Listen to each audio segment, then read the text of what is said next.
Assalamualaikum teman-teman. Jadi hari ini kelompok 2 lagi ada penelitian di kampung Cirende.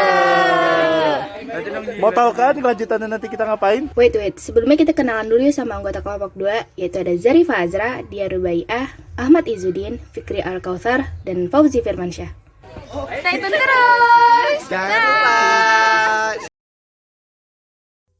Kampung Adat Cirende terletak di kota Cimahi, tepatnya di Kecamatan Cimahi Selatan, Kelurahan Lewi Gajah. Masyarakat Kampung Adat Cirende masih memegang teguh budaya Sunda dan ajaran leluhur. Sehingga ketika pengunjung memasuki kampung adat, pengunjung akan merasakan kentalnya budaya Sunda di dalam perkampungan. Dan sampai saat ini regenerasinya masih terus dijaga dan dibina.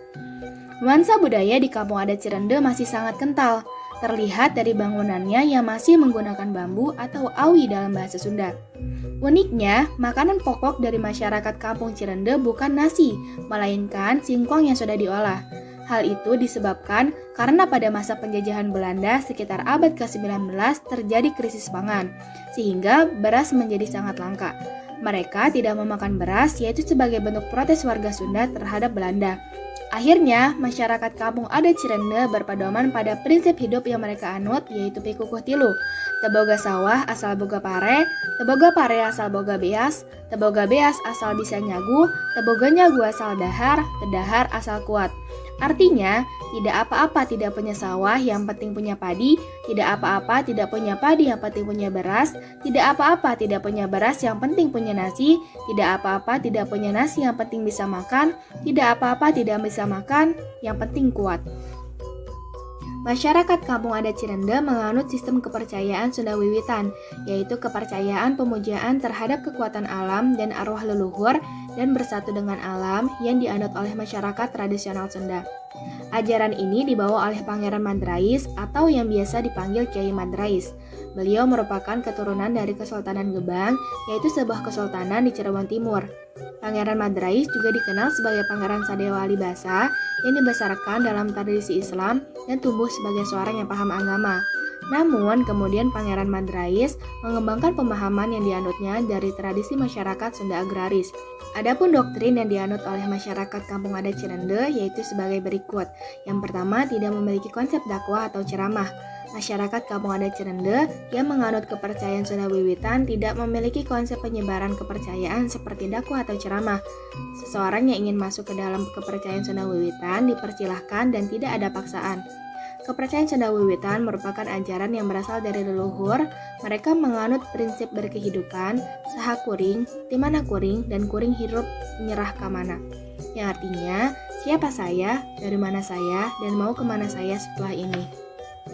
Yang kedua, masyarakat Kampung Adat Cirende tidak memiliki kepercayaan adanya kehidupan setelah kematian. Mereka menganut konsep reinkarnasi, yaitu mereka menganggap manusia berasal dari tanah dan kembali ke tanah lalu menjadi tumbuhan dan begitu pun seterusnya.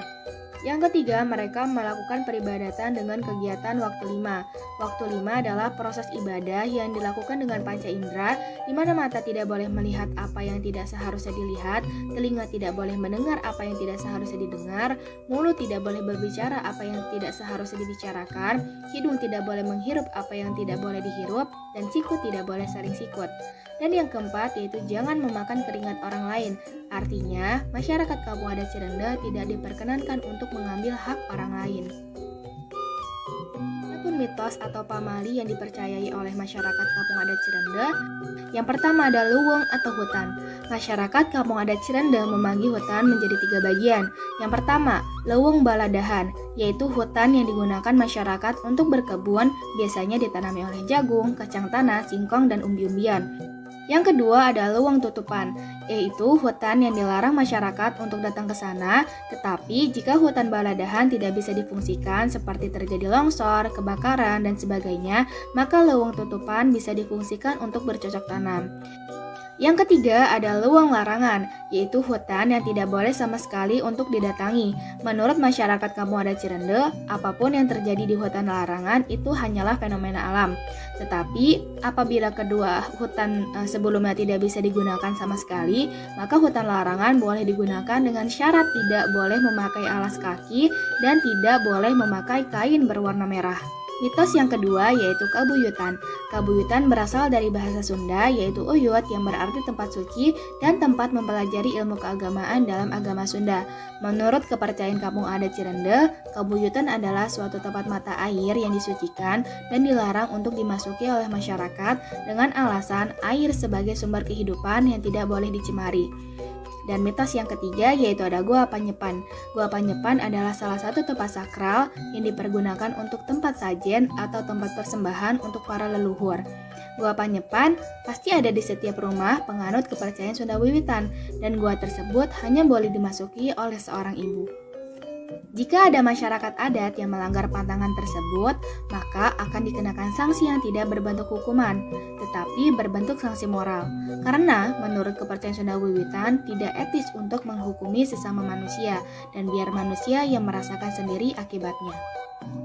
Inilah yang membuat Indonesia itu sangat-sangat indah, bukan hanya dari kekayaan alamnya, melainkan juga indah dari kekayaan budaya dan nilai-nilai luhur bangsa.